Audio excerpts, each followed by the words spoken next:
अशोक एक अनोखा सम्राट। अशोक मौर्य वंश के सबसे प्रसिद्ध शासक थे। वह ऐसे पहले शासक थे जिन्होंने अभिलेखों द्वारा जनता तक अपने संदेश पहुंचाने की कोशिश की थी। अभिलेख होते हैं जो कि कठोर वस्तु पर उत्कीर्ण किए जाते हैं, जैसे पत्थर हुए, लोहे हुए। इन पर अभिलेखों के जो राजा होते थे वो अपने ही विवरण को वहाँ पर प्रस्तुत या लिखवा दिया करते थे, जिससे कि जनता, आने वाली जनता होती है या अन्य राजा होते हैं, उनको इसके बारे में पता चल सके। तो उन्होंने अशोक के ज़्यादातर अभिलेख प्राकृत भाषा और ब्राह्मी लिपि में हैं। इसका कारण ये था कि प्राकृत भाषा वहाँ की आम बोलचाल भाषा थी, जिससे कि लोग आसानी से उसको समझ सके और पढ़ सके। इसलिए उन्होंने आम बोलचाल जो भाषा थी उसका ही प्रयोग किया था। अब देखो, अशोक का कलिंग का युद्ध। कलिंग तटवर्ती उड़ीसा का प्राचीन नाम है। जो आज उड़ीसा है उसी का नाम पहले कलिंग था। तो अशोक ने कलिंग को जीतने के लिए एक युद्ध लड़ा, लेकिन युद्ध जनित जो हिंसा और खून खराबा देखकर उन्हें युद्ध से बहुत ज़्यादा नफरत हो गई और उन्होंने ये निर्णय लिया कि वे भविष्य में कभी युद्ध नहीं करेंगे। उस युद्ध में बहुत ज़्यादा खून खराबा हुआ था, बहुत लोग मारे गए।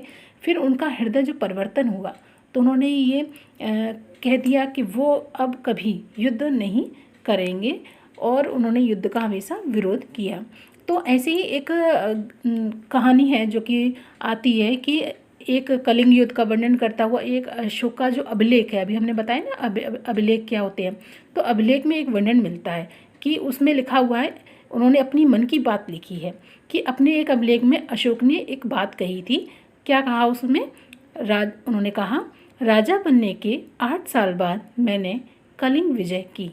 लगभग 1.5 लाख लोग बंदी बना लिए गए, 1 लाख से भी ज़्यादा लोग मारे गए। इससे मुझे अपार दुख हुआ। क्यों? जब किसी स्वतंत्र देश को जीता जाता है तो लाखों लोग मारे जाते हैं और बहुत सारे लोग बंदी बनाए जाते हैं। इससे ब्राह्मण और श्रमण भी मारे जाते हैं। जो लोग अपने सगे संबंधियों और मित्रों को बहुत प्यार करते हैं तथा दासों और मृतकों के प्रति दयावान होते हैं, वे भी युद्ध में या तो मारे जाते हैं या अपने प्रियजनों को खो देते हैं। इसलिए मुझे पश्चाताप हो रहा है। अब मैंने धर्म पालन करने का एवं दूसरों को इसकी शिक्षा देने का निश्चय किया है। मैं मानता हूँ कि धर्म के माध्यम से लोगों का दिल जीतना बलपूर्वक विजय पाने से ज़्यादा अच्छा है। मैं यह अभिलेख भविष्य के लिए एक संदेश के रूप में इसलिए उत्कीर्ण कर रहा हूँ कि मेरे बाद मेरे बेटे और पोते भी युद्ध ना करें। इसके बदले उन्हें यह सोचना चाहिए कि धर्म को कैसे बढ़ाया जाए। तो ये बच्चों, उन्होंने धर्म को प्राकृतिक भाषा संस्कृत शब्द में लिखवाया है, ये ब्राह्मी लिपि में लिखवाया है। तो धर्म क्या है? एक धर्म संस्कृत शब्द का धर्म का प्राकृतिक रूप है। तो इस तरह से कलिंग की लड़ाई जब हुई तो जो सम्राट अशोक थे, कलिंग की लड़ाई से ही उनके हृदय में बहुत बड़ा परिवर्तन हुआ और उसके बाद फिर उन्होंने कभी युद्ध नहीं किया और ना ही उन्होंने एक संदेश दिया कि मेरे जब संतानें होंगी और मेरे आने वाली जो भविष्य की पीढ़ी होगी वो भी कभी युद्ध ना करे और धर्म का पालन करे। क्योंकि युद्ध से क्या होता है, केवल जीता जाता है, लेकिन धर्म मन से परिवर्तन करके तो मन को जीत सकते हैं, लेकिन खून खराबा से करना अच्छा है कि लोगों का मन जीता जाए। तो अशोक का धर्म क्या था? तो अशोक के धर्म में किसी भी देवता और किसी भी कर्मकांड की कोई आवश्यकता नहीं थी। उन्हें लगता था कि जैसे पिता अपने बच्चों को अच्छे व्यवहार की शिक्षा देते हैं, वैसे ही उनका कर्तव्य था कि अपनी प्रजा को वे निर्देश दें।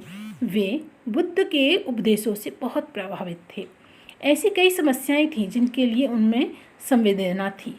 उनके साम्राज्य में अलग अलग धर्मों को मानने वाले लोग थे। इससे कई बार टकराव पैदा हो जाता था।